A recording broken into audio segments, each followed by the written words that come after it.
think that ring light mount is starting to get Already? Well, that happens. Okay.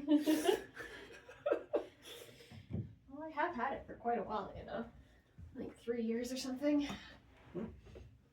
Okay. I'll take your word for it. Ow. Yeah, it's fine. You don't need to know. It's just a ring light. There's other things to set the stuff on.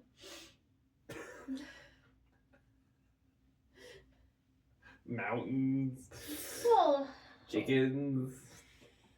we can't get chickens. We checked the HOI guidelines, and we don't get to have chickens. Especially because there's a snake living with us right now, which counts as a third domesticated animal. We do not get to have chickens. You know what Dr. Beth said? What? You could just lie. Lie about what? Follow She thinks the we can HOA hide a rules. husky?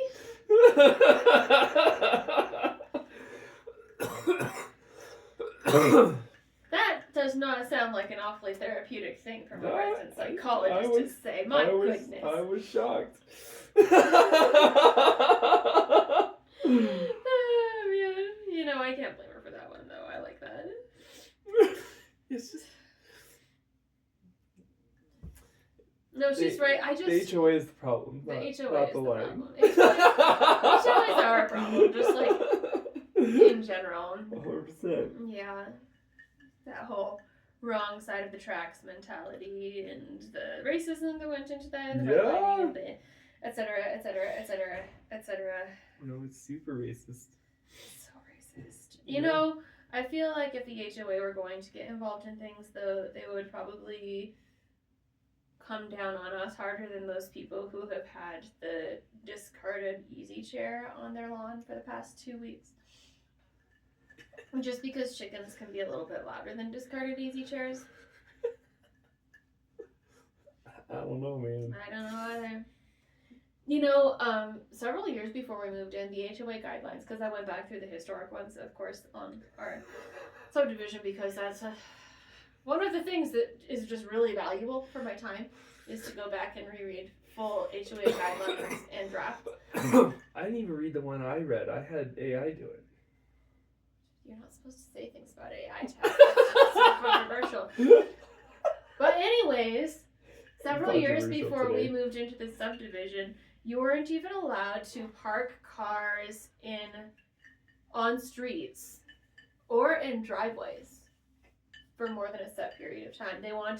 That's why there's so many double garages, is because it was against the HOA rules to even have cars outside of your house. Yeah.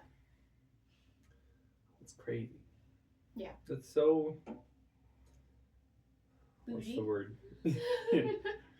Yeah, but also so intrusive on your freedom to live your life. Well, that was the entire idea behind the HOA, was you have to. I don't know. Yeah, well, that one also had things about how if you had more than 6 bald patches on your lawn, and it had specific measurements for how big those bald patches could be. But if you had more than 6, then the HOA were going to come knock on your door and let you know that that's what had happened. And then you were required by the HOA guidelines to put in sod. Because that's going to fix it. Yeah, you had to take off your whole lawn and re-sod the whole thing. Yep. They don't do that anymore. Just lawns are racist. The whole purpose of lawns is racist. Yeah. The entire, from the get-go, manicured green American lawns is a racist idea. Well, and also it uses, 65% of all environmental toxins are used on household lawns? Yeah, it's a huge number for sure. It's a huge number. Yeah, it's bad. Yeah, it's insane, and then that's not to mention the amount of water we waste trying to keep our lawns green, instead of actually producing something beneficial to the environment and ourselves. Mm-hmm. The amount of space dedicated to lawns, I don't know the numbers. other people, no numbers. But I mean, you can just imagine. It's like not hard to imagine that space, and then also then try to reimagine it being dedicated to something useful, like growing food. Something that you or the bunnies in the neighborhood can eat. Or even trees. Just growing a tree that produces oxygen. But you can't have trees because if you have trees, you have roots, and if you have trees with roots, then those roots could get into sewer lines and electric lines, and you can't have that, and that would be bad. So, nature is bad, and we should fight against it and become Coruscant. Ooh, Coruscant. I know. I was watching something on TikTok today about the structure of Coruscant and how there's at least 15 layers to it, and then there's... It's a planet. It's all city. It is in Star Wars, and it's the size of Earth roughly, but there is no visible nature. You can't get through to the crust of it because it has built up over so many millennia. And it's got at least 15 full layers. But also, she went into how on our planet, about 1.9% of the whole thing is urban in the style of Coruscant.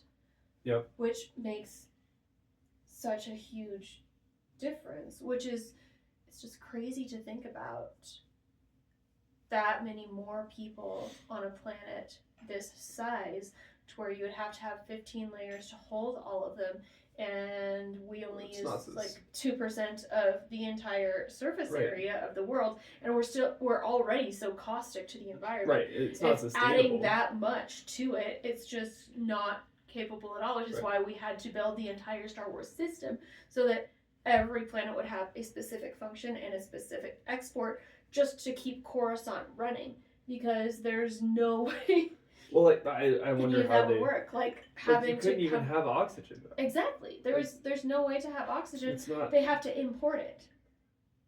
I mean, we're on the 15th layer at this point, with each layer being a separate city that covers the entire planet, and then we have the canopy and the emerging canopy. So we're working on layer 16 at this point, which is just crazy to think about. Impossible, if you will. Absolutely impossible. But very interesting. But that's also a racist concept in the first place, because you have to have people living all the way down to layer 15, because layer 15 is where all of the mechanisms, the air scrubbers and the water scrubbers and the power plants, everything there has to live on 15. And they just consolidated all down there, so nobody on the upper canopy has to think about it at all, which is very similar to an HOA just sort of living off a slum apartment building closer to downtown. Right. And that's Colorado Springs, which is not a very bougie town, all things considered. It's not super urban. But it is still. It is. Right? You wouldn't think, most people don't think of it as urban, but it is. You wouldn't think about it as opposed to New York or Chicago or something like that, but these people who prioritize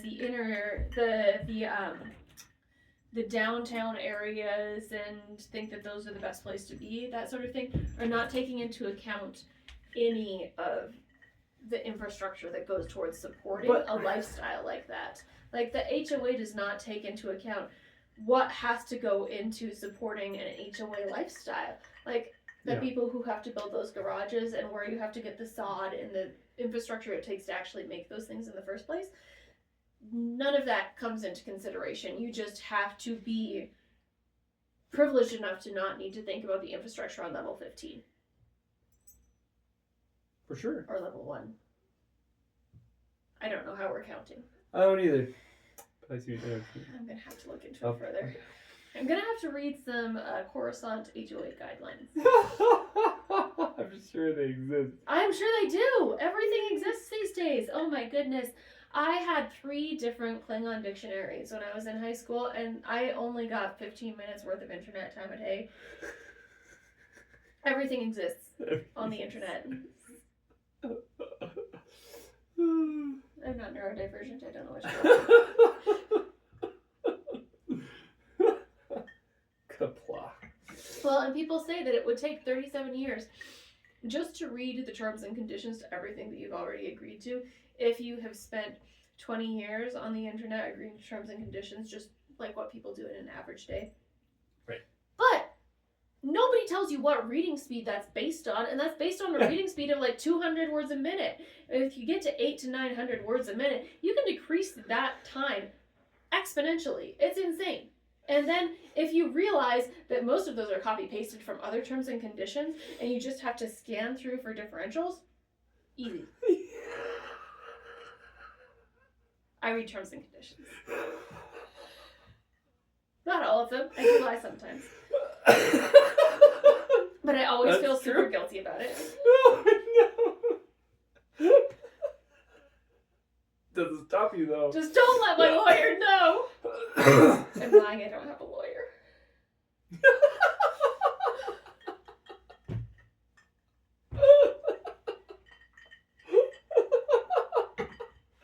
How much do you lie? How much do I lie? Do you think? I don't know. Well, see, the problem here is we're talking about the book The Body Keeps the Score. Still? Essentially, like that's the framework from which I'm coming for the past couple episodes, this one and the one that we recorded previously to this. But when your body is keeping the score, your body doesn't know what it means to lie because your body's been lying to itself so much that you can't even necessarily tell what a lie is or what it does. So, in theory, if you believe Mark Twain, lying actually does something to you, but some people are a lot better at it than others. For instance, if you go from Tom Sawyer to Huckleberry Finn. Is that what Mark Twain said? Bear with me. Okay, so Mark Twain's most famous works, aside from like Life on a Steamboat, were Huckleberry Finn, which most people know, Steamboat one, and Tom Sawyer. Yeah. Tom Sawyer is a bad child raised in a good home, essentially, and Huckleberry Finn is a bad child raised in a bad home. Tom Sawyer always lying to himself because he has to, that's the only thing that he can do. That's the only thing he knows is if he can actually get things to go the way that he wants them to, which the most famous one here is the painting of the fence. Have you ever read Tom Sawyer? I haven't. I read Huckleberry Finn, or at least parts of it. This was required reading in my homeschool curricula. Was we could only read excerpts of Huckleberry Finn because it was too simple, but we had to read all of Tom Sawyer. And Tom Sawyer is this kid who's being raised by his aunt, but he's a bad kid because he skips school every now and then. And there's this one time when someone tells him to paint a fence, and they say, just get the fence painted. You can't do anything until you get the fence painted. It's whitewash, actually. Yeah. But what Tom Sawyer does is HOAs. Creates an opportunity out of it. And he's like, he starts whitewashing this fence, and he's super despondent. He's real upset and depressed about it because it's a chore, and he doesn't want to do a chore, but they're going to know he doesn't do the chore. But then he flips, and he starts looking like he's having so much fun painting this fence. And then a little boy comes by, and is like, oh, what are you doing? And he's like, oh, I'm just having so much fun painting this fence. I'm doing whitewashing. It is the best thing that ever happened to me. Until the kid gets jealous that he doesn't get to whitewash a fence. And Tom Sawyer is like, well, what will you give me if I let you help whitewash this fence? And before you know it, Tom Sawyer has jacks and marbles and half of somebody's sandwich, and he's letting all the children in the village whitewash this fence. And the fence gets whitewashed. Oh, man. But he's still a bad child because he's lying about it. And when you contrast that with Huckleberry Finn, because most people know Huckleberry Finn. Huckleberry Finn is the unhoused youth orphan who helps a slave escape, and they have all sorts of antics on the way down the river, trying to get this slave to escape. Huckleberry Finn doesn't know that any of the things that he's doing are wrong because he's never been told that they're wrong. Right. Which means Huckleberry Finn, the orphan runaway, saving a slave and helping him escape to freedom, is experiencing less physical trauma to his somatic system than Tom Sawyer, the child who is told that everything he does is wrong no matter what. Lying is subjective. What? Because Huckleberry Finn does not know he's lying. He only knows that he's protecting a friend. Tom Sawyer knows that everything he does is lying, whether it's true or not. Because he's told that no matter what he does, he's bad.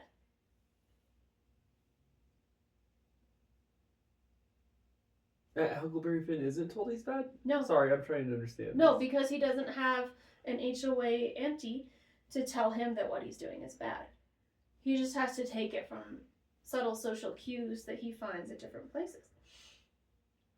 So one of them is raised in a system where they are told that they are bad, and one is not raised in a system where they're told they're bad. They're just trying to survive. Okay. And gets less traumatized over being shot at and chased down the river than this person gets over skipping school one time. Right. Because the stories that they're told and the stories that they are given for those internal monologues are diametrically opposed. So would you rather be Tom Sawyer or Huckleberry Finn? I am Tom Sawyer. I don't get to not be Tom Sawyer.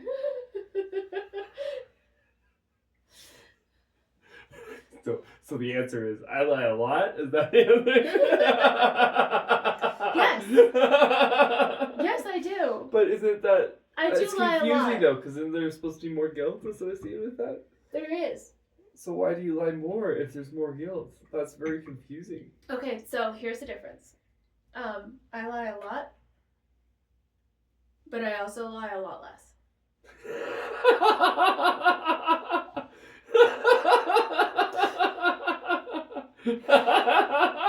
Oh, good. So Me in too. the way that I was raised, no matter what I say, it is a lie. Just like Tom Sawyer. If he skipped school to help somebody build a fence, or if he did anything, he's told he's bad, he's told it's a lie, he's told that he's the worst person So it's that ever basically totally you're a depraved human. Yes. It's basically that's if exactly you're what turn it it is. into In evangelical religious theology. terms, Yeah. Tom Sawyer has been told his whole life that he's depraved. Yeah. There's nothing he can do about it. He's always going to be a bad kid. Yeah. And no matter what he does, he's a bad kid. Yeah. Which is how I was raised. Yeah, no matter what yeah. I did, I was bad. Yeah, for sure.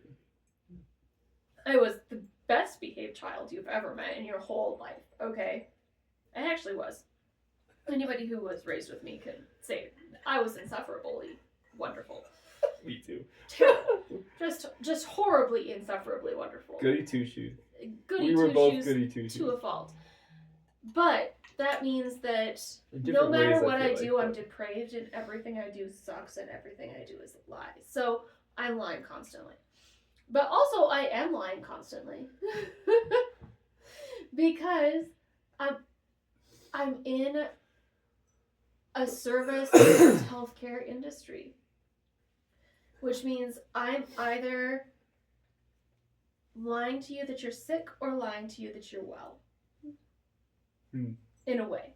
And I always feel like I'm lying because no matter what I do, that's how I was raised, is I always feel like I'm lying. But the best way that I lie is when something bad is happening. And we have this thing at a lot of hospitals, which is called a rapid response team. They used to call it a MET call, which is where your patient is deteriorating. Something is going incredibly wrong. You don't know what it is, and it's not terrible yet, like nobody's literally died. But something's not right, and you need everybody to come look at them. And that involves our respiratory therapist, our C-Corps, which is a roving ICU nurse, our house supervisor, which is the nurse in charge of all the nurses at the hospital that day, and then the provider, the doctor that is in charge of this patient actually needs to come, and sometimes on my floor, a neurologist as well. And this is when you're like, I don't know what it is. Something's not good. Could everybody please come right now? And that's the only way you can force them to actually all come and lay eyes on that patient. And that feels like lying. Why? Because you're not necessarily saying this person is dying because of this, this, and this. You're saying something is happening and I need you all to look at it. But it's not only does it feel like lying to all those people to get them to come and help you, it also feels like lying to the patient. Because when I talk to the patient, I say, everything's great except for this, this, and this. You're going to get real popular. Everything's going to be fine. It's just great. I never tell patients everything's going to be fine, actually. I can't lie that much. You can't make promises. I can't make promises. I can't make I promises. think that's the evangelical thing. It's I not. was just thinking about this. No, that's a healthcare thing. No, an evangelical thing, though. It's also healthcare, but I don't know, though. It was... Because in healthcare, you can't make promises. If you promise a patient everything's going to be okay, you're going to be fine, they're going to die. Like, yeah. They're just going to die if you ever tell them that. It's not an okay thing to say. No, but I started thinking about promises because of evangelicalism and like that you're that yes be yes and your no be no when I was young. Right. And I feel like I don't know, but I know that was an important one to me. Mostly, I think it's an evangelical, or an ex-evangelical thing, is that like I realized that one actually applied to real life and mattered, as opposed to many things that I learned from evangelicalism that did not seem to actually apply. But that one seemed to actually like affect things and me, and so like I still carry that one with me. Let your yes be yes and your no be no. Don't make promises you can't keep.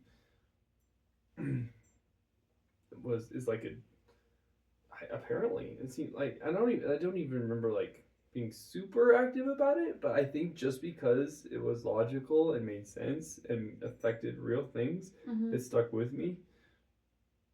As opposed to, again, most of the other things that were supposed to be logical and make sense. It was also supposed to be sinful to swear. And that meant... Well, yeah, but... saying things like, I do so swear. Right. If you're, like, being called into office. Well, I would say that impacted it, too. Like, you're thinking about... how I thought about that was just over-promising things. Right. But... what was I saying? But yeah, one of the evangelicals I work with, I asked her yesterday, like, do you have a hard time promising things? And she's like, oh yeah, that's a really big deal. Like, and that's very anecdotal, but no, it is anecdotal, but it's also a whole thing. So, but I've met some of the leaders that you were under at that time. And they promise a lot of things. Right. So that's the other part of it. Promises can be lies. A lot of the leaders that we were under at that time were like, we are going to do this, this, and this, and God is going to come over this whole country, etc., etc., etc. But usually it was, God is going to do this, this, and this. You're making promises not only for yourself, you're making promises on behalf of a deity. Yeah. And saying that God can only keep that promise if you give me this. Well, and I wonder if that's the stronger piece of it as an ex-evangelical, is we were told all these promises were made to us, or we tried to make all these promises to God, and they all, as far as we know, turned out to be lies. Yes. And that because God did not take those countries as a whole and save 1 million people and right. Yeah, or even talk to us is like my thing. Like God said He would talk to me, right? And that never happened to me. And so I'm like, so God lied to me, right? And that's traumatizing. So I have that, like, broken promises are really hurtful lies. Well, it's also, that one's so interesting too, because the promise was always God would tell you this, God would tell you that. So if you became any kind of schizophrenic, it was a relief. Yeah. Because God was actually finally talking to you. Yeah. Yeah. But and also though, like it's better to lie than make a false promise. Is what I hear you saying about patience and stat and your job. Like it's better for them to make like what feels like a lie to you than to promise them something that you know is not It's something not you true. can promise. Yeah, it's not something that I can follow through on. Because Yeah. I can't follow through on making somebody better. But I can follow through on, you're going to get real popular and a lot of people are going to be in your room soon. But that's not a lie. But you That just part's said not it a feels lie. like a lie. Everything feels like a lie. Why? Because I was raised as Tom Sawyer. Everything I do is a lie because I'm depraved. If I feel like I'm doing a good job, It's making my brain hurt. if I feel like I'm writing a good paper, if I feel like I'm doing a good job at my job, if I feel like I'm precepting a student well, I am a liar and depraved, and obviously none of that is true because that's how we were raised, is you are a liar. See, You are depraved. You are the worst thing that's ever happened to the world. The only hope that you have is God will forgive you for being the fucked up individual that you are. See, I feel like I don't process that as lies. I process it as what's the incompetence thing? Incompetent in Are you thinking imposter syndrome? imposter syndrome. Yeah. I process this as imposter syndrome, not as I'm lying. Yes, but when you combine fundamentalist religion and cult life with neurodivergence, imposter syndrome becomes part of the sin. Like, you weren't ever supposed to be here. You're probably just a demon. So no matter what you do, you are pretending to be a human. And it's a lie. Oh no! Yeah. Because it's interesting. It's like, so like the neurodivergence makes you feel not human. That's what I hear when you say that. Absolutely, yes. You remember how we used to listen to the liturgists back when? Oh, what were they? Oh, yes. Mike and Michael. And Science Mike. Yes. Michael Gunger. I love those people. They're so sweet. Absolutely. But they used to do these episodes called The Alien and the Robot, because one of them felt like an alien and one of them felt like a robot. And the more sciencey one thought of himself more as a robot with fewer emotions, and the more alien and the more artsy one thought of himself as an alien because he doesn't relate to a lot of human things. But they're both neurodivergent, obviously, and I hope that if they ever listen to this, they won't be offended by that, because I'm sure they know at this point. But you feel like both an alien and a robot. Like, if you attempt to do a human thing, you are lying. You are pretending, because you know more about what you're doing than these people do. Like, you have to emote very intentionally. You have to say things very intentionally, and other people get to react, and you But that's don't, just acting. which is a lie in fundamentalist religion. If you've ever read, but acting isn't. Ellen Montgomery's Anne of Green Gables series, you know that the religious ladies think of acting as a lie, which is why they can never go to the theater. This was way before movies, but anybody who is involved in acting is involved in a lie, which makes them worse people. That's why I love V for Vendetta. Because art is lying to tell the truth. And most politics lying to... I can't remember what he said.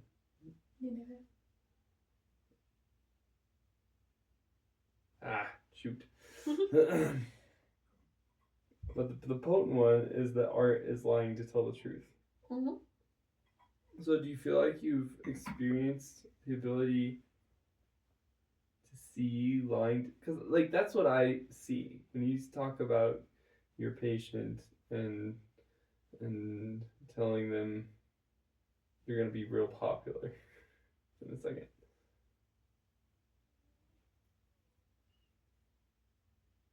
I'll go. I can see you seeing it as lying, but I can see it as lying to tell the truth. Do you see it that way? Can you see it that way? I think I need a little bit. Because you're lying, saying you're popular. You're gonna be popular, which like they're gonna be popular. You're avoiding the. I'm avoiding the worst truth. Yeah. Which is, I think you might be actively dying. Right.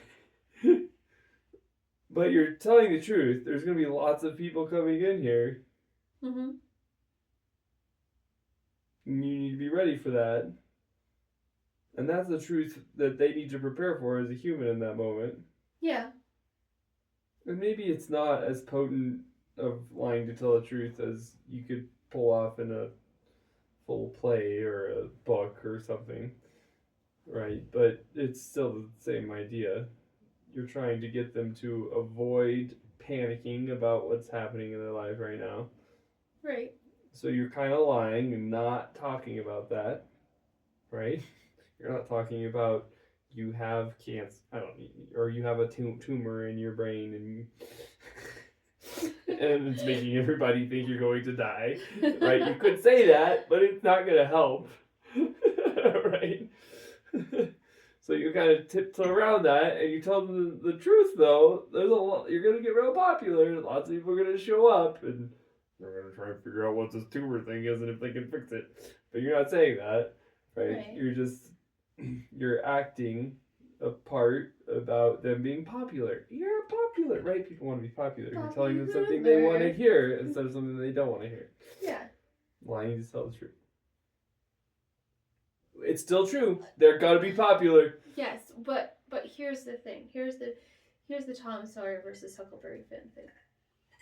So, a lot of people have done a lot of things to survive in the ways that they survive, and they see those as normal, and they don't even think about them twice. Like Huckleberry Finn technically lying to people to keep an escaped slave safe. They don't think about it as anything, let alone lying. They don't have that moral dilemma when it comes to saying something that might not be true. When you come from a Tom Sawyer mindset, no matter what you say or how you say it, you are a liar. Everything you say is in some form a lie. And when you have the imposter syndrome of being neurodivergent on top of that, you are acting like a human in a lot of ways. So technically everything that you say is kind of a lie, because that neurodivergence means that you are impersonating a human being no matter what you do. And that fundamentalism means that no matter what you say, you are still a liar at heart. So there's no winning between those two things. If I sit down on a chair, I am impersonating a human being, and that is a lie.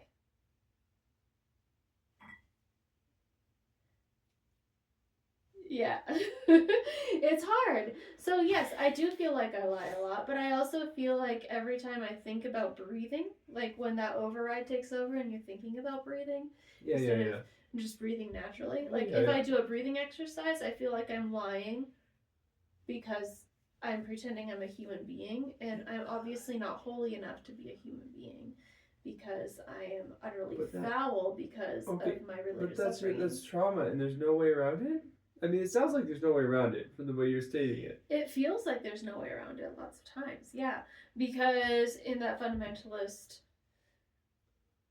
upbringing, everything is fear, everything is shame, and everything is very urgent.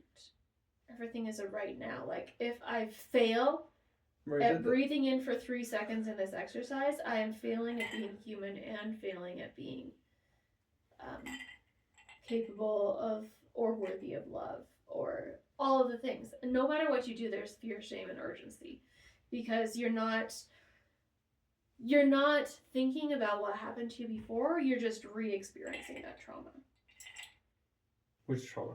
All of it. All of the trauma.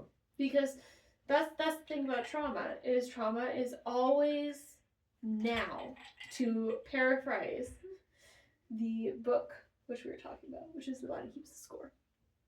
Peripherally, at least. Because your brain does not experience time in the same way that you do necessarily. Specifically in the trauma-related sense. Trauma is fragmented and multifactorial.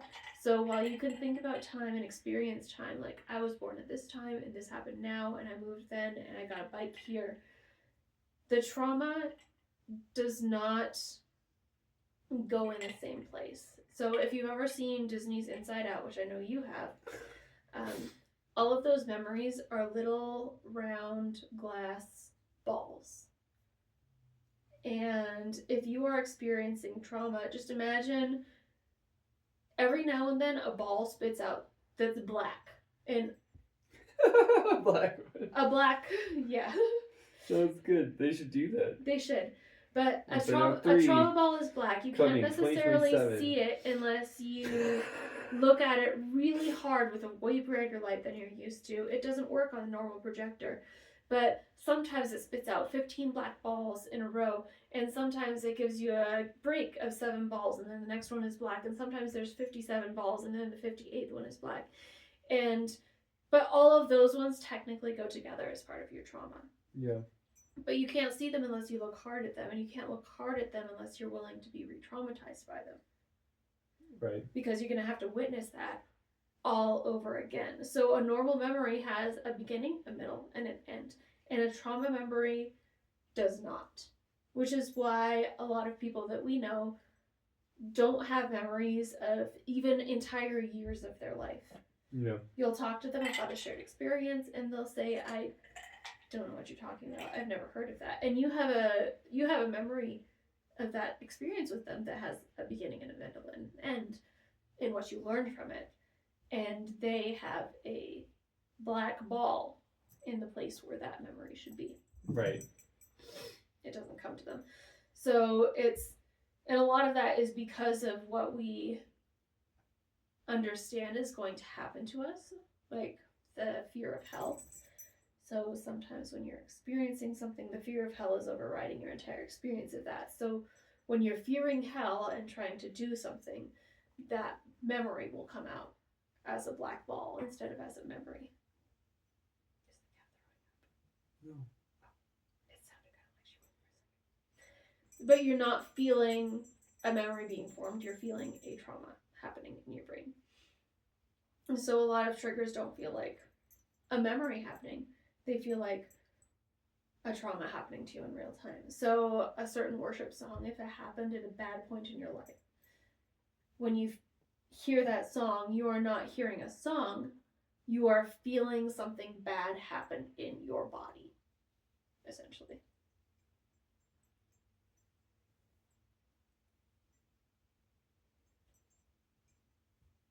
And it's really hard to experience this. It's really hard to express those things because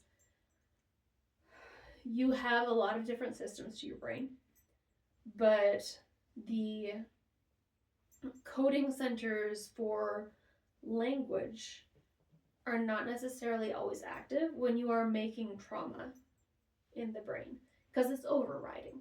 So that's why EMDR, or the eye motion desensitization, is a thing. Because what you're doing is experiencing a trauma memory in real time, essentially, while your eyes are moving back and forth. It's reprogramming your brain to actually engage the language centers of your brain with the memory of the trauma that you're experiencing. And what that does effectively is de-arm that trauma sensitivity specifically. If you can figure out how to put language and movement to that memory of trauma, it de-arms the trauma because you are reintegrating it with the rest of your brain instead of letting it be separate. So if we're going back to the inside out glass ball idea of this, it would be if you took this black glass ball and instead of treating it differently, you juggled it with some of the others while talking about that one specifically, and doing that while moving your eyes to the lasers that are going in front of you in an EMDR training session. It makes that black start going away, and that memory can start turning different colors, green, blue, usually green or blue. Very seldom is it going to turn like a yellow, joyful color, but it's going to be a fearful or an angry or disgusted color. Or sad. Yeah, or sad. Yeah. Very often sad. But that's what EMDR is doing essentially to your memories, is trying to turn them from a black and voidish memory into a memory that you can actually integrate with the rest of your experience. So you could feel less like a liar. Potentially, yeah. But the other problem with that is that we don't exist in a void, right? So We what? We don't exist in a void. Exist in a void. Got it. So when you talk about your experience of that memory, if you can get to the point where you talk about your experience of that memory is not going to be a memory that you have in seclusion. That's going to be a memory that exists with the people who are around you at that time. And if those people remember something different than what you remember, you are once again a liar. Especially if you are deconstructed. Because those people are godly. And they remember things the right way. Do you still think of family members as godly? I believe that they believe they're godly. And I believe that that colors their perception of things and makes them feel that their memories are more valid.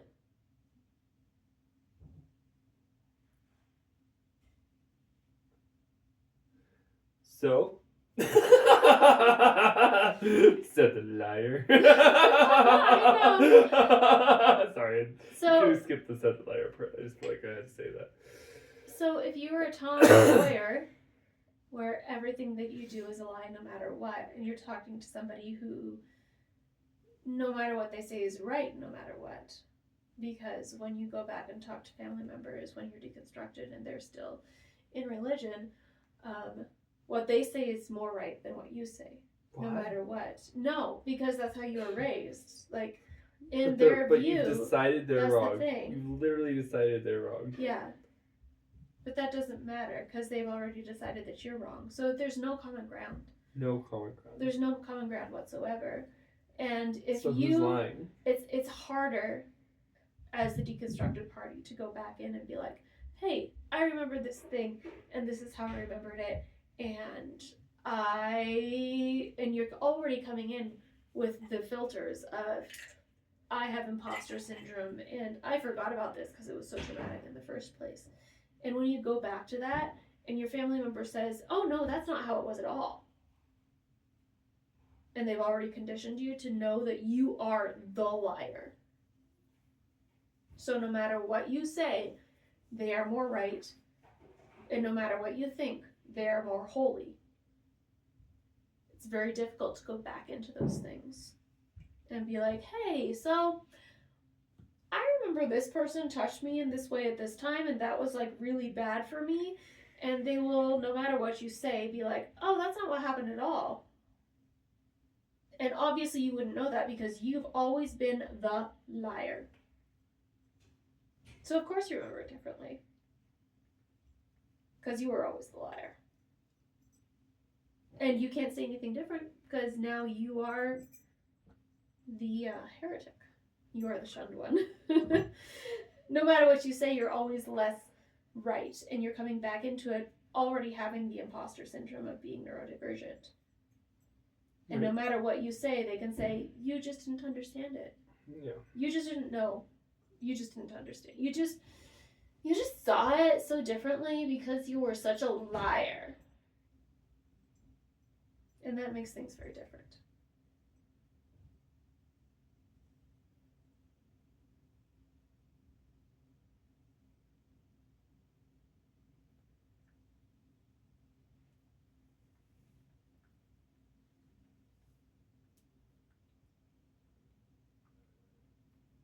I like, but why would you even want to try to do that?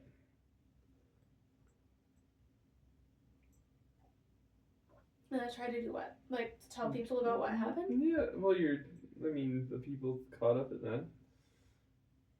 Because sometimes it's it's not necessarily because you're trying to re-traumatize yourself or re-traumatize other people. Sometimes you're just like, I remember this happening like that. Was that real at all? Or am I just making something up? Or right, but you've already categorized these people as untrustworthy. Yes. So what's the point of trying to get their opinion?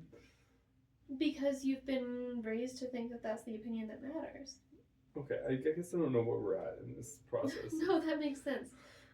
So... Because, like, where I'm at right now, I'm not going to bring that stuff up to the people Okay. See, related it's to. not always on purpose. That's the thing.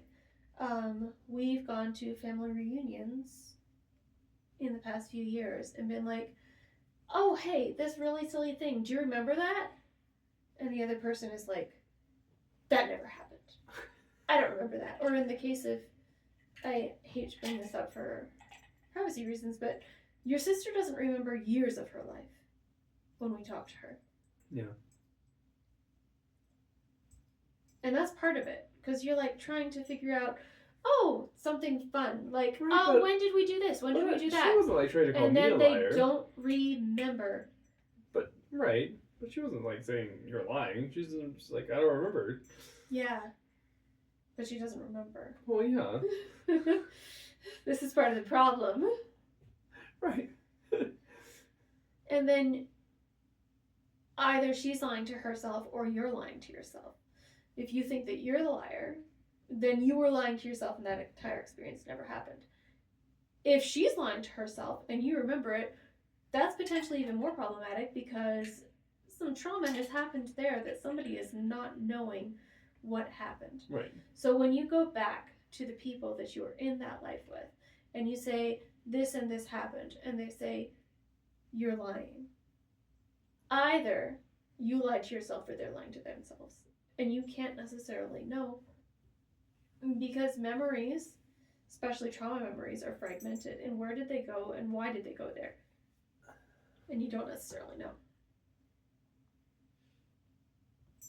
It's so unhelpful. It's very unhelpful. Well, that's the whole problem, is that it's very unhelpful because when your perception of reality is dependent on the people who raised you, your reality becomes fragmented, and if they are unhelpful in that regard, and then you go back and you try to repiece this fragmented memory, and what they taught you was you lie no matter what, and you don't know You're what just is. referring to depravity when you say you lie no matter what. Yeah, it's like nobody's ever said that to exactly. me. You lie no matter what. Well, but that's what depravity is. Right, well, right. But there was that underlying belief that we're all sinners. Yes. So that's what you're referring to. I'm also referring to the being raised as female. No matter what you say about someone around you, you are lying if it goes against what they say. Okay. So you lie no matter what. Either you're being depraved, or you're misunderstanding what reality actually is because you're stupid and a female. Okay, see, that's so different, though, the people saying it that way. I mean, Really? I'm just saying connection-wise to people trying to think through their lives. Not everybody's just called a liar, but you might be called stupid, or you might be... You're right, called you stupid, or you're called a blonde. Right, yeah. Most people are just walking around calling people liars. That's what I'm trying to say. But it's phrased in other ways that are... Anytime that's what somebody told me that I did not understand what was going on, when I was trying, in the best words I had to express what I was saying, they would tell me that I was lying. You're lying if you say you had an asthma attack at this point. It was literally something that's happened to me. Because, like we talked about in the last episode, there's seizures and pseudo seizures, essentially. Yeah. When I was raised, even asthma was a pseudo symptom. If I could not breathe, it was my own fault for being dramatic. I was lying to get attention. That being said, I went to the doctor a total of 2 times in 25 years for asthma. And it has really bad asthma. I have very bad asthma. Yeah. Yes, I do. Which is very much a real thing. It's very much a real thing. Yeah. It really is. Now I go to the doctor about it at least twice a week. It's a great time. But no matter what you did at that point, you were a liar and you were lying. But especially if you were being raised female, you were lying. Right. Because you were a liar since Eve. And there's no way you could be telling the truth because you were a liar since Eve. So no matter what you're experiencing, no matter what you're doing, you are a liar lying. Like a liar. So why would you ever talk to those people again? Because I love them. Why? They just call you a liar all the time. Well, yeah, but they were still doing their best. Doesn't sound like it. They were. It really doesn't sound like it. Just because I put more time and effort into deconstructing those things does not mean they had that privilege. But all they ever did was call you a liar. Yeah. All based on what you 'Cause said, that's all they're ever do. going to do is call you a liar. Yes, they will. That's so bad for you. It's not gonna get better That's for so me. bad for you. Why would you? Why? Because I know it's. yeah. But why? Like, there's nothing good for you in that. It's pure gaslighting. Yes. It's not good for your mental health. It's not good for your trauma. It's not good for making connections. Right, it's not going to get it's better. also not their fault. Isn't it? No. That they're just misogynistic and gaslighting people, and they can't figure out how to figure that out. I am so lucky to have had the privilege to be able to deconstruct things. I am so lucky for that. And if I don't ever connect to anyone in my biological family again, which is definitely a choice that I could make, and would probably be really good for me in some ways. Yeah? God, I'm gonna try to count how many nieces and nephews I have for a second here. Hang on. I have one. I'll try to count that. Oh God, I'm lost. There's like 20 of them altogether. I don't more even know than because 16, less than 25. My brothers don't tell me when they have babies anymore because that's a whole thing. But if one of my nephews and or nieces comes out as transgender, comes out as gay, comes out as anything, I want to have this much of a foothold in their lives. So that they can look at one thing and not shoot themselves in the head, very literally, because I've had cousins who have done that. I want this much of a foothold for them to be able to look at and say, oh, that one has a cat. Maybe I can run away to there instead of shooting myself in the head. That is my goal. That's probably too much to put on a podcast. But it's going to go there anyway. Because, yes, I could do that. But, I do think that they are doing the best they can with what they are given. And it is very privileged of me to think that anybody could come to exactly the same conclusions I've come to. Because I have had a remarkable life in terms of the privilege to be able to think about things.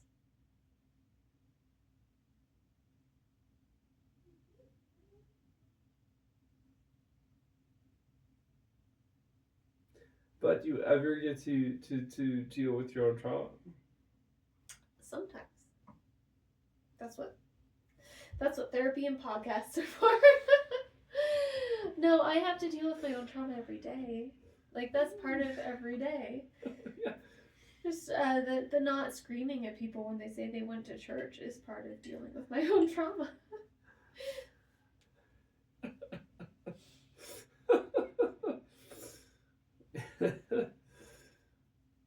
But that's why it's so important to me to do psychological, psychiatric sort of practice to deal with the structures of the brain and how it's formed, is because if you can't fix it. You can't fix it. You can't ever make it go away entirely. But you can find out why it's there, how it came to be there, and how to cushion it. How to make it feel like it's just going to get real popular and not like it's going to die immediately.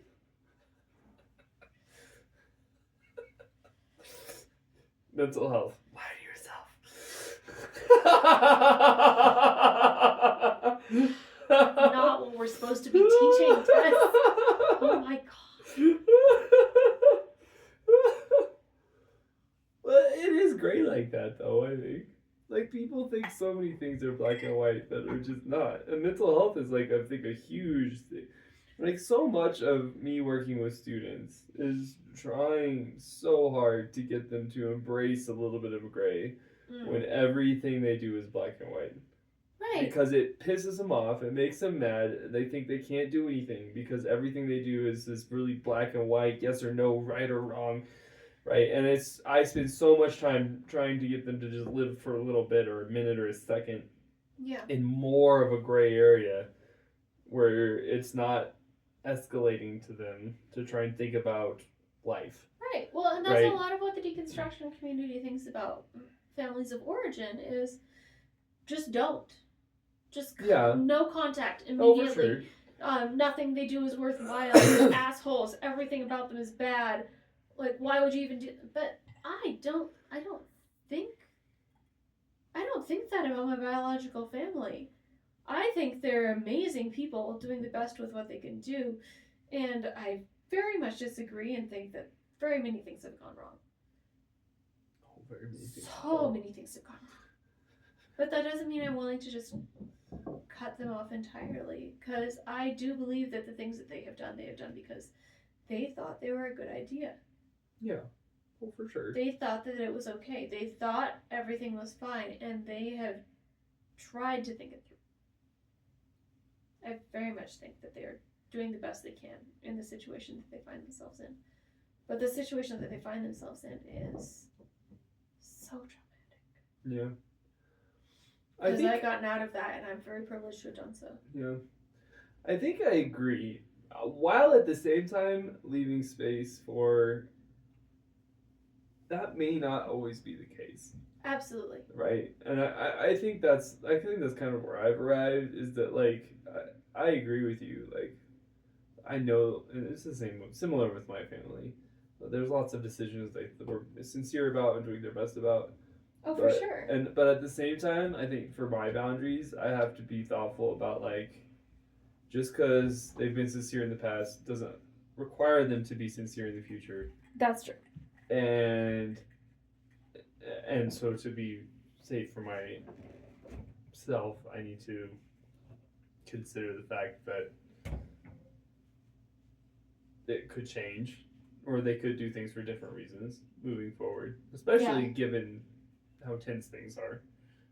Things are, right, not gonna lie, very tense at the moment. Yeah, and so that gives possibilities for people to make different decisions that could be more positive or more negative. Right, and then I need to recognize that and try and stay safe in the middle of that. Well, and that's the thing, is if I did not feel safe, I would not be able to do a lot of the things that I do for my biological family. Just like, I am able to take calls from them right now, which has not always been a thing that I've been able to do. Yeah, well, that's, I don't know, I have a harder time with that than you do, because I don't feel super safe. Part of that is, there's, I've gone through some drastic changes that make it harder. Like part of that is they're super transphobic, and they believe that every time they see you that they're going to solve your transism by calling you by your dead name and dead pronouns. And that's super hard for me. Yes. And so it makes it harder for me to answer the phone. I still do occasionally, but it's super hard because I know it's going to be a whole thing. Likely going to be a re-traumatizing event.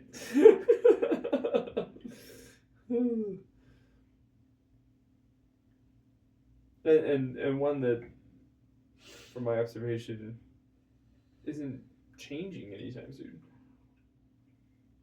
between me and my family. Yeah. Well, I feel like we have been leaning into different things there recently, so mine is more on the side of reenactment, like,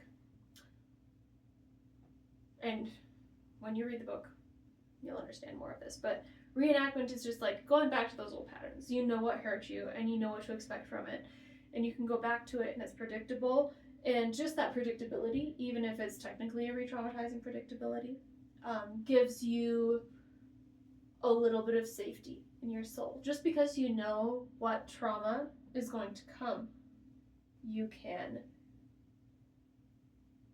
engage in it. And I know, it's super fucked up. I know. But you can engage in it, and it feels like you have regained control because you decided to engage in it no matter what it is, because you know what's going to happen, and you decided to be there. So sometimes for me, talking to my family feels like regaining control because I know how they're going to react. I can still say whatever I'm going to say, and I know that I'm going to, and I know how they're going to react.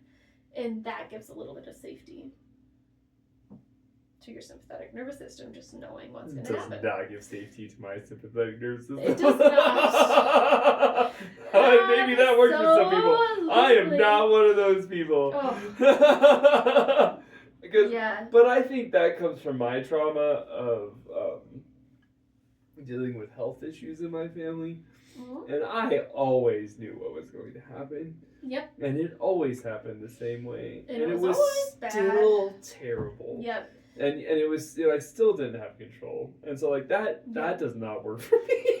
No, it does not. And that's part of that dissociation realm. The dissociation realm is leaving your body to survive or leaving other people's bodies to survive, essentially. Yeah. So you're disconnecting from your body, you're disconnecting from emotion, and you're disconnecting from reality. The reality of the situation is your sister lives like 1 mile that way. Yeah, for sure. Maybe 2. I think it's closer to 2. Yeah, probably. Depending on how you walk, it could be 2.5. But we could walk there right now. We could be there in a few minutes. It would be easy to do. But that wouldn't be a good thing to do because you would be numb, you would be spacing out, you would be not really there. It's not a safe place for you to be because the safe place for you to be when both those health things were happening in your family and when you are with your family now is to be not in your body. Yeah, for sure. Not to be in your mind. Yeah. Because your mind was so separate from your body in all of those instances, it no longer feels safe to be in your body in those instances because it hasn't been your body in a very long time. It leads to a lot of dissociation. And then when you saw those health issues in your family, specifically with your father, it meant that bodies in general were not safe places to be. Yeah. And now it feels unsafe to be around people who feel safe in their bodies. So your mother and your sister, super safe in their bodies. They're fine with it. They can move them how they want. They can look how they want. They're doing great with them overall. But the fact that they are doing that feels unsafe to you. Because both you and the parent that you felt closer to were super unsafe in the bodies that you lived in for so long.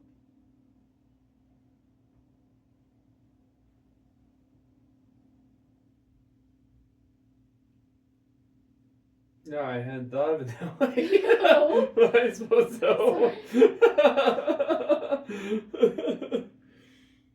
Well, because what I was saying was that, like, I spent so long, like, trying to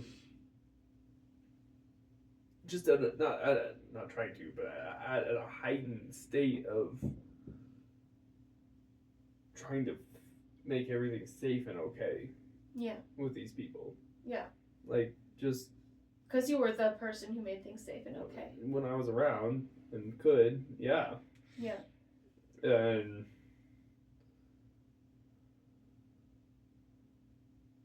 that's the trauma I got out of that, right? Like, I have that trauma.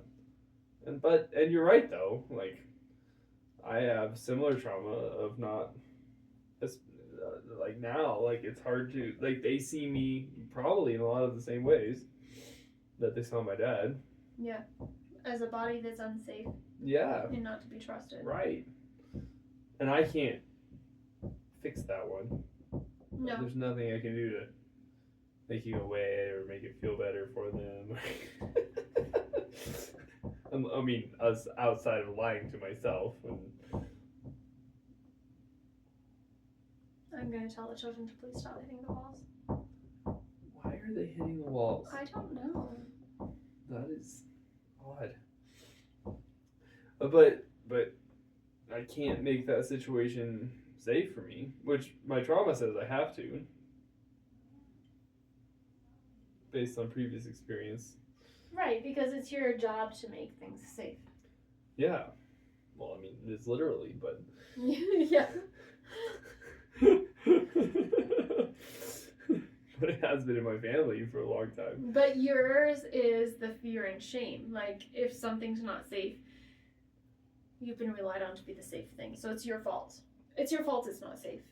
Well, and it is, yeah, for them, yeah. Yeah. Yeah, and I can't fix it. Because it's me being me. But they don't make you feel safe. You're the one who's supposed to make them feel safe. Well, I mean, to me, yeah. And, so and they can't because it's against their beliefs. Exactly. If life felt safe to you, it would feel unfamiliar and dangerous. To me? Mm-hmm. If you suddenly showed up at a family reunion and you felt accepted and safe instead of the person who is meant to make other people feel safe, you would feel like you were in danger. I don't know that for sure, but potentially. Because it's never happened. Well, yeah, so I can't say. How the heck would I know? But you were made to feel like the safe person, so you can't be around them because feeling like you are not the safe person makes you unsafe to them and to you. Well, yeah, but not only that, but like who I am is so diametrically opposed to that in their eyes. Mm-hmm. Like literally, my sister was like, I can't have my son, my nephew. Yeah. Tessa's nephew. My sister's like, I can't have my son be around that. You. Pointing to me. Yeah. And she stuck to that. I haven't seen my nephew since she said that. Yep. Is that true? No, it's not true. But close. There's been exceptions where we had... They did come for one birthday party and they sat in a separate room. Yeah. And then we had the ash spreading. Yeah, and we did where spread they were all ashes there, for your but father. That was weird. That was an exceptional event. But other than that, I haven't seen my nephew. Yeah. Because I'm dangerous to them. Or I'm dangerous to my nephew in their minds specifically. Yeah. Right? And so like... Well, and part of that is that you are a liar and you will always be a liar part to where you sent them a pin for the location for where they wanted to go. And because you are who you are, they did not believe that was where they wanted to be. Even though that's where they asked you to go and where they asked you to send them a pin for, and you sent it to them and they got it, they did not believe that was where they were supposed to be because you are a liar and will always be a liar, and that is all you can ever be. And that is all you will ever be treated as. I suppose so. But which is why I asked the question I asked. Why would I keep doing that? I don't know. I struggle with that. Why keep talking to these people? Why answer the phone? I don't know. I don't really have a great reason at this point, aside from they're my family, which gets thinner and thinner as time goes on. Yeah. Right? Like, it's really tough. Like, when they see you as the liar, as the sinner, as the problem, as the...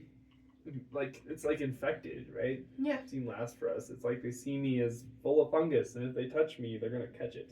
Mm-hmm. They're going to catch transgenderism. Well, or at least your nephew is. Yeah, right. That's why you weren't allowed to hold his hand when we went on that hike to spread your father's ashes, is because you are a fungus. I'm infectious. You are infectious. That was so stupid from my perspective. But that's the way it is. And I have to ask myself, though, why? Why keep putting myself through that? Yeah. And I respect your struggle to do that with your family. But I'm having a hard time doing that with mine. That's fair. And I feel like a lot of that is the transgender thing, because my family don't view me as transgender. It's a whole nother level, apparently. Yeah, it is. For our to families, them. it is. Yeah. So they just view me as going through a lot with like a real sinful man.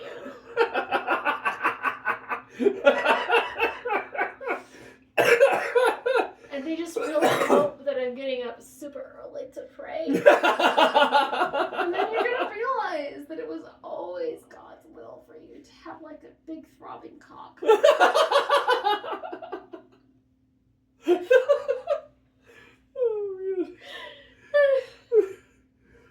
But yeah.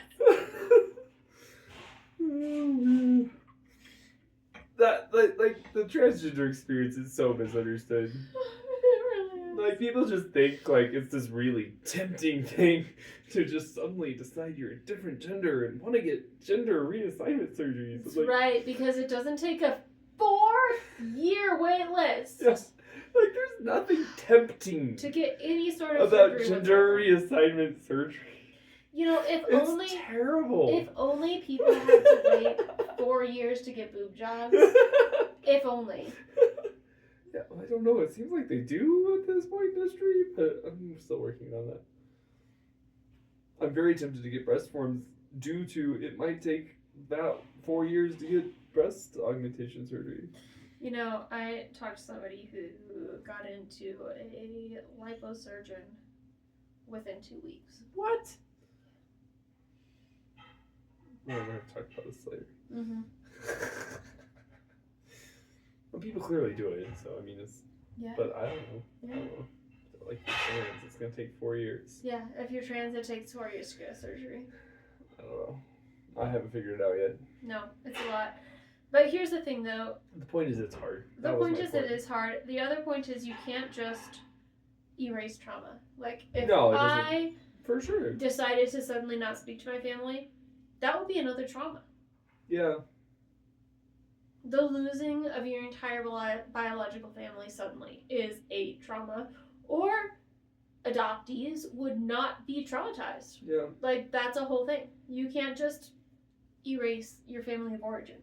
That's not a thing that can happen. If it could, a lot of people would be a lot happier about it. The thing is not erasure. You need to be able to integrate trauma into how you live now. And for a lot of cases, that's a lot easier than a lot of other cases. I'm the hard case. You're a hard case.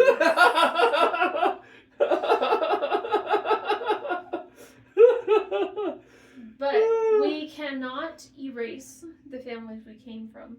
What we can do is be aware of the traumas that we do have from them and continue to experience from them in both of our cases, to where there are very specific things that they will not do. Like, my parents will not eat anything we have prepared for them or come into our house because that would be eating with sinners, and God would not want them to do that. They can meet us out of our house and we can all bring our own food. Which is crazy. And they're allowed to buy food I for have us. biblical examples of how that is the opposite of the Christian thing to do. Like freaking Zacchaeus, man. I don't understand. How are we not Zacchaeus to their Jesus? I don't think I'm quite that short, okay? That's really rude.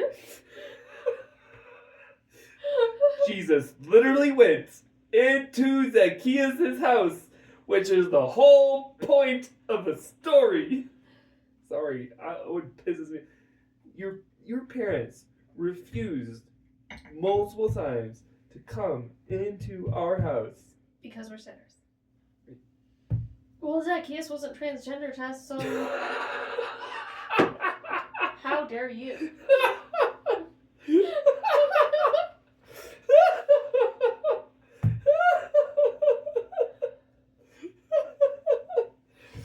Oh, brutal. It is brutal. Yeah, you're supposed to come through in 2 months here. We'll see how that goes. Maybe I should be shorter. I mean, Is there a surgery for that? you're about to get real popular. Ha ha. Ha ha. But no, we cannot fix trauma immediately. Obviously. And in a lot of cases, it will mean that we do need to just not do things. I say richly, having always done the things that my family asked me to do. But sometimes you should not do things. It's hard. It's really hard. It's a lot harder than it sounds, especially when that's what you're used to doing, is meeting expectations of other people, or at least figuring out a way to meet them. Yeah.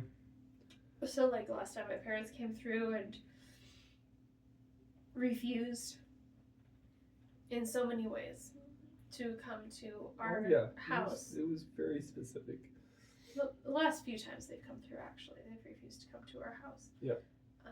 Very specifically, because we are sinners and they cannot come under our roof and accept our hospitality without perverting themselves. Invited them, to be clear and specific. It's not like they're vampires, no. We did specifically invite them. Yeah. And then the compromise was always to meet outdoors at a park and make sure that they did not pervert themselves by entering our household. I'm very perverting. You are very perverting. I know. I'm a tempting human.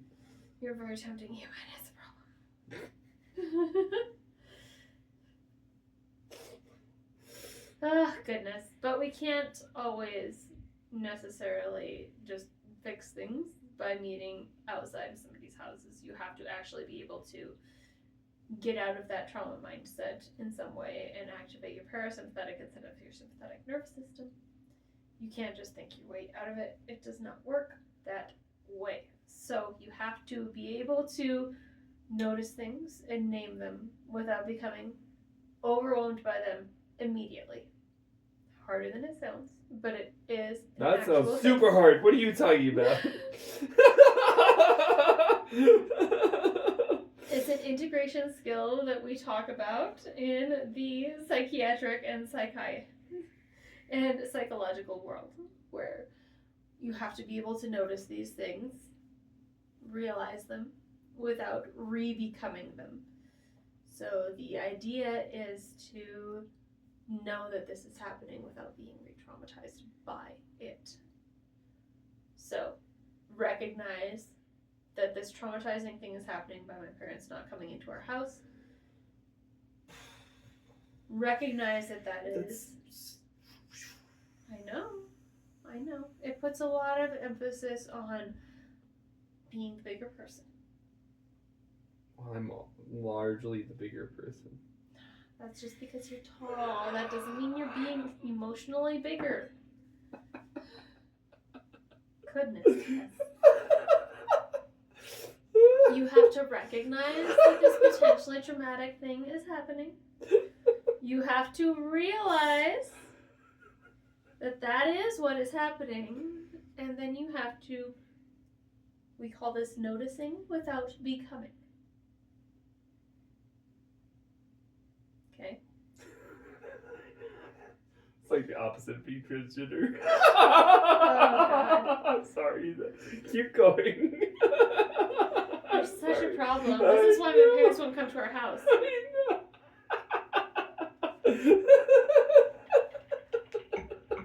We just have to realize where we are.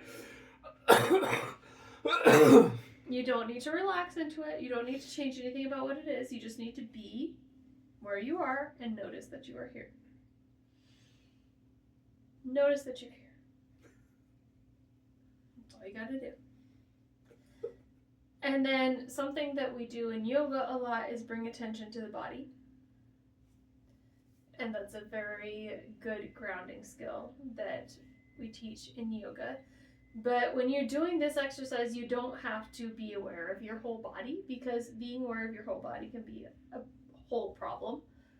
Just pick one piece of your body that you're going to be aware of. How is this not becoming?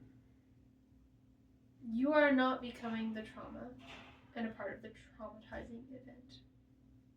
You're becoming aware of it without becoming an integral part of it. So you are aware that your parents are re-traumatizing you without becoming a part of the re-traumatizing experience necessarily. Does that make sense? Because a lot of what we were doing when we were children was just being parts of traumatizing experiences. You were a part of it, and there was nothing that you could do to fight it or affect it. But in this, you're realizing that is what someone is trying to do, and you are stepping outside of that. I'm okay. I'm struggling with this. Just on the that makes sense. On the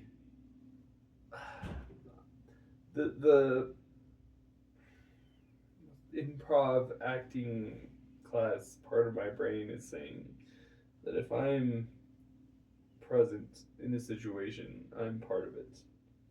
That every event is acting and reacting, and that I don't know. It just sounds like a lie. No, it makes sense, and it feels like a lie. As I've said, everything I do is a lie. But see, here's the thing that you're realizing when you do this is that you are here and present and witnessing. But it doesn't matter what you do, what you realize, what you witness. They're still going to be acting out the same story. Yeah. No matter how you react to their story, they're true. Acting out exactly the same story. Right. And what you're doing is realizing that that is their story and your portion in their story. And then you step outside of that story. So instead of being a part of their story, you are watching their story and becoming aware of what your fingertips are touching, what your feet are feeling. You feel that you're becoming tight and tense because you are reacting to the story that they are telling about you. But you are not a part of that story. Yeah. And you never have been. Because they've always been telling the same stories about you. Yeah. And you are stepping outside of them. And they're still telling them over there. And in this specific scenario, we're in a park, and this park has a pavilion, and the pavilion has a picnic table. And we all went there to eat our own food because we can't share each other's food because it would be sinful for them to share your food. But no matter whether you were eating their food or not eating their food, they are still in the same pavilion, in the same park, telling the same story, and you're still watching them. But in this situation, you are stepping outside of that pavilion and watching them tell the story about you. While you feel the actual grounding forces around you. What's under your toes? What's under your fingertips?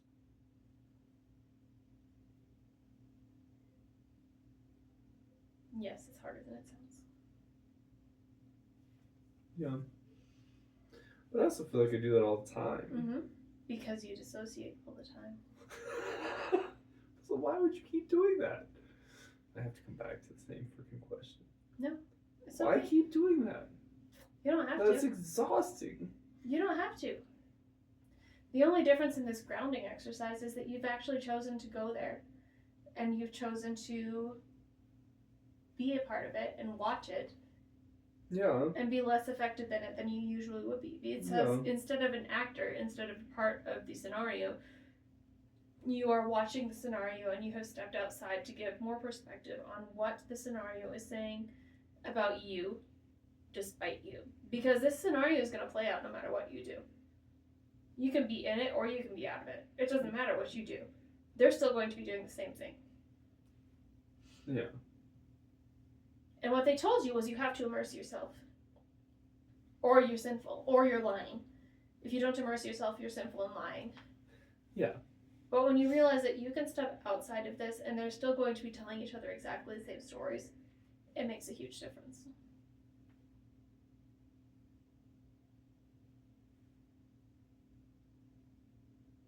But when you step outside of it, you can notice what's going on. I feel like it's the same as working with students and they want to get into a power struggle. Mm-hmm. And trying to decide in that moment, I don't have to win a power struggle. I'm not trying to win a power struggle. That's not the point of what I'm doing in this situation. I'm not trying to win in this interaction with the student, right? Like, it's amazing. That's exactly it. How fast it goes. I'm going to win in this situation. Right, because that's why they were in that situation in the first place. That's why they're in the pavilion. That's why they're coming to the Because they want to win. It's because they want to win. Yeah. Right. It's just not But they're going to tell themselves the story that they're winning, no matter whether you're actually participating or stepping outside. Well, for sure. Either way, they're winning. Right. Either way, they feel better. Yeah. And in my case, I feel better because I kind of showed up and I'm kind of there. And they feel better about being popular. Yeah. I guess. And also they get to act out these things that they see as important life events, like spreading ashes or having a family picnic or whatever they feel is going on. I feel like I'm still contributing and I will still be a part of the family lore and be there when my nieces or nephews need to escape.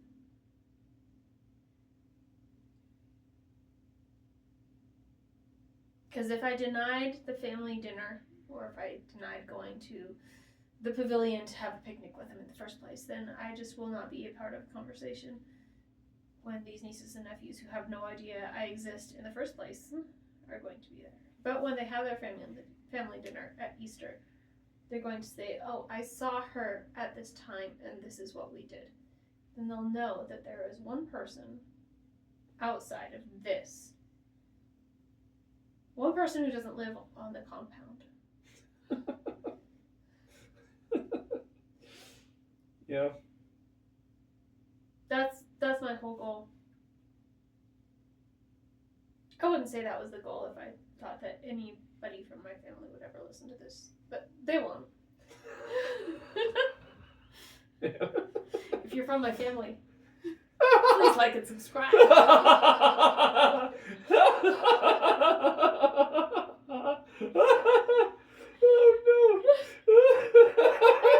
Oh no! I know. I don't even have Spotify because it's sinful. Yeah, I know. But we step outside of the experience. We say something inside of me is experiencing this, whether it be a tightness, whether it be an additional trauma, or whether it be I am feeling anxious or something in me is feeling anxious.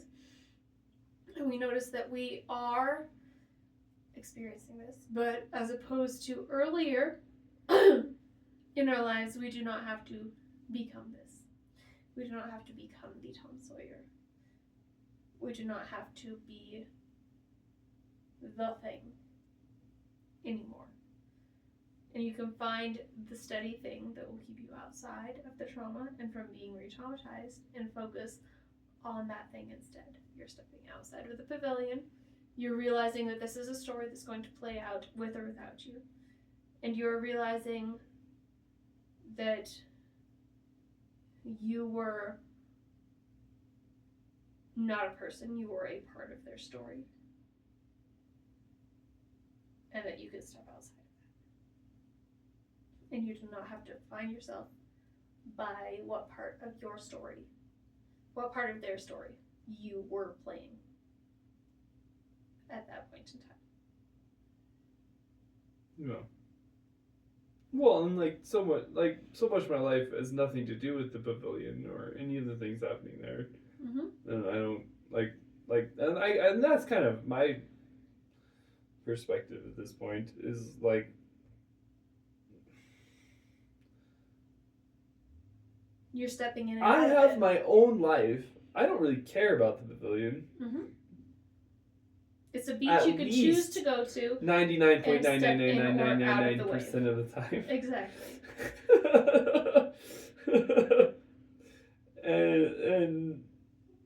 and frankly, it's so hard to be there without being re-traumatized. Yeah. I could see that there could be value, like you're talking about, with future generations, but I have a really hard time seeing that personally. And the worth of it is almost zero. I waffle on whether it's zero or not at this point in my life. Because I have a whole life, right? I have a whole life outside of the pavilion. I have a whole life outside of whether I'm derailing my nephew's life into a life of sin and transgenderism. Well, you obviously are. If you step into that pavilion, your nephew will become a... Yeah. As if I cared. A gay. As if I cared.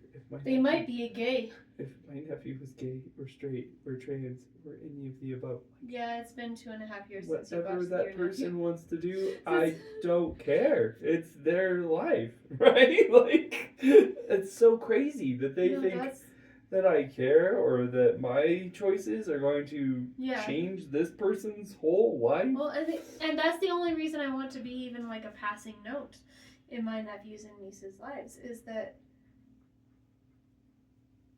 I want to be the one they talk about in hushed tones that my nephews and nieces hear about when they should have gone to bed 15 minutes ago, and they just hear about my sinful life. And then if they do end up being queer or neurodivergent or something like that, they will hopefully at some point have the passing thought, oh, I know somebody they talked about like that. That's the only hope that I have. That's the only reason that I still interact with my family. My biological family. Yeah.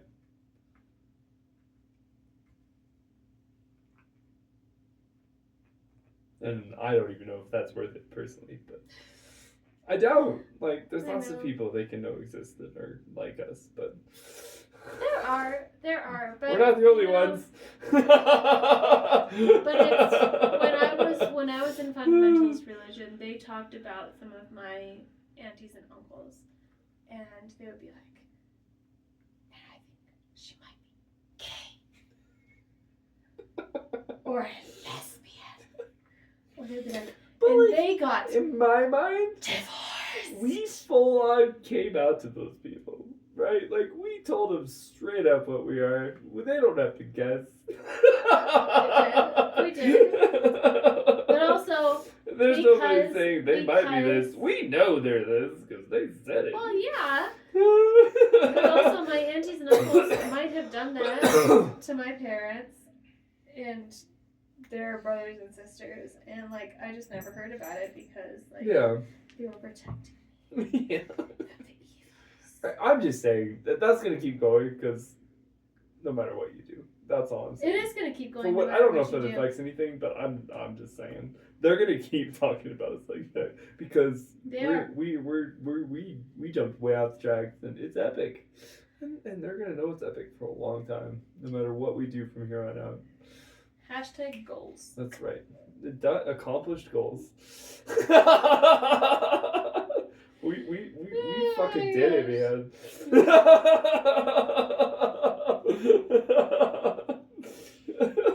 We are the story for a while.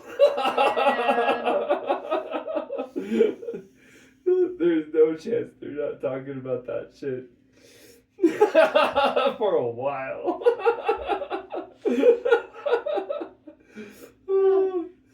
Well, and then we keep existing. They see us on Instagram and Facebook. That's not going away, right? Like, who we are is us. It's bold. It's ridiculous. It's way, way outside of evangelical norm. And right? Like, it's so far from Tom Sawyer and Huckleberry Finn. Baptist makeup. We are fucking Huckle... I don't know. I was trying to change it gender-wise, but it's not working in my head fast. Huckleberry Finia? Huckleberry Finia and Tasha Sawyer. I don't know.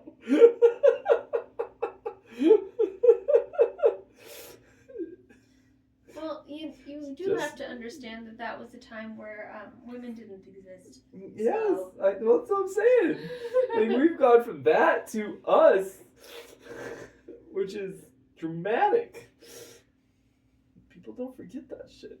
They don't. Anyway,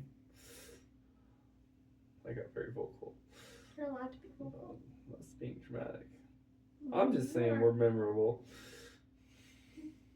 That's not a bad thing. Oh no, that's what I'm saying. I feel like we've done a lot to be memorable. We don't have to do more. We're gonna do more. Yeah. So here's the thing.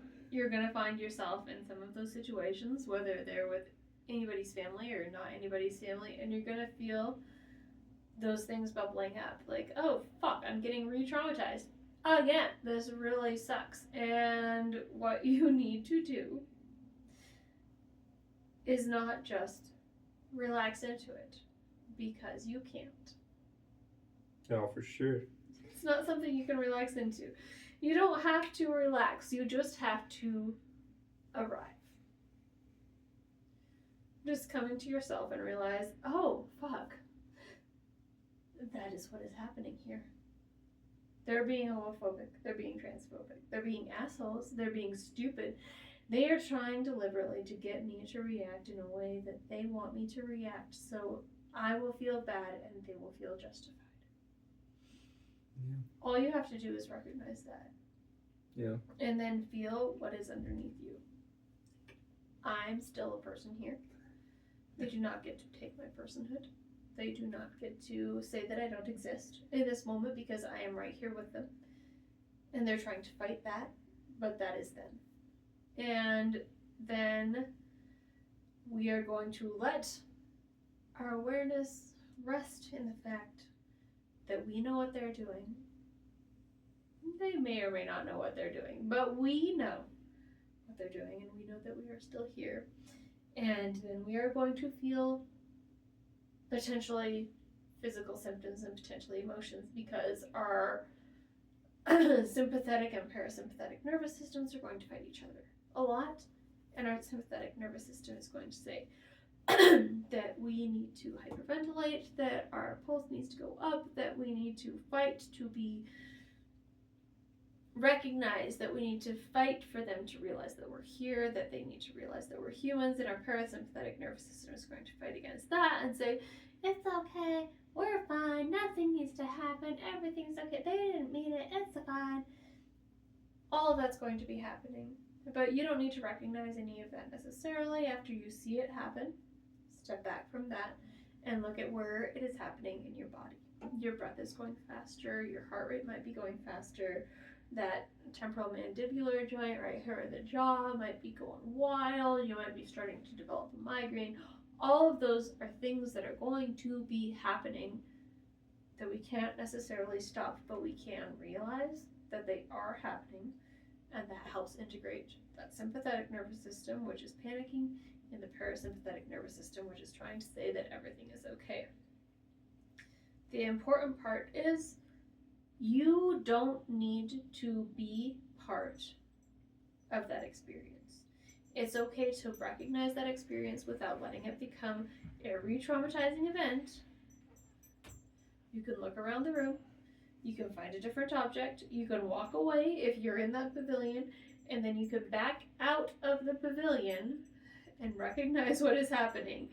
It is, as I said earlier, like stepping in and out of a wave. It's okay to experiment with it a little bit. You're coming into their emotions and letting them wash over you a little bit, and you can step back out, because they're an ocean that is going to do this stupid wave of emotions and fundamentalism no matter what. But you can step out of it because you have the perspective that it takes to do so, and they don't necessarily have that. But you are still here. Your body is still supporting you through this. You can step in, you can step out, and you don't need to fix them, and you don't need to fix you. You can step into it, deal with them for a little while, and you can step out and process appropriately. But that is the goal, is to be able to step into it and then step back out. And when you step back out, you realize that you are coming out of essentially a force field. Like, we watch a lot of Star Trek. If you were on Voyager, the starship, and you were stepping into the holodeck and watching all of this drama unfold around you and participating in it a little bit, And then you come back and you step out of it, and it stays in the holodeck because it will. Because they can't follow you home because that would be real evil and sinful of them to come into your house. It's an exercise. Stepping in and out of emotional situations. What's the exercise though? What's the point? The exercise is being able to step back out of it and not allow yourself to be re-traumatized. But why expose yourself to the trauma in the first place? Because you may or may not want your nephews and nieces to be able to call you at some point. Or you may just not be able to avoid I just don't know if I can deal with the trauma in the first place. That's more where I'm at right now. Like, I struggle with just like, man, if I don't have to deal with the trauma, I don't know if I want to. That's fair. Yeah, that's fair. But our children are going on a sleepover in a week. Oh, yeah. Oh, no. Because they are allowed to go into those people's houses even though we are not. That's confusing as fuck. Well, they're not so simple. Because that's right. Last any of them checked, none of them had gone through puberty. Little do they know. Don't know anything about our children. They do not. It's so sad. They do not. Very interesting children. Yes. But the goal is to be able to drop off the children and step outside and to not have been re-traumatized. To recognize what your body is saying and recognize that that is not the truth. That is what they have manufactured for you to feel.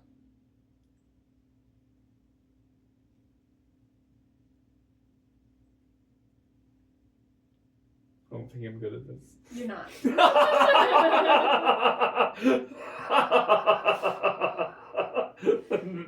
think that's my takeaway. Oh gosh. Okay. From the book, the goal is to gently integrate fragmented experiences and help separate self from sensation. Yeah, I'm really bad at this. Your takeaway is supposed to be stop being sick. Yeah. That's not the takeaway. The takeaway is supposed to be that healing is never about not feeling those things again. It's about learning that you can feel those things without losing yourself into them. That's the goal. And we're dropping the kids off on Friday at 5. Ah, jeez. God bless us all, everyone. Oh, I know you pet me home. It's a good thing we don't have Hindi phones. Hail Mary, Mother of God. Oh God. Which God? I don't know, I can't keep track. Oh, fuck. This has been shunned for good reason. I'm Anna. Now pass!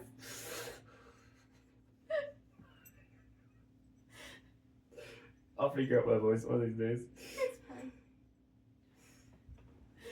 Will you though? No. Will you really?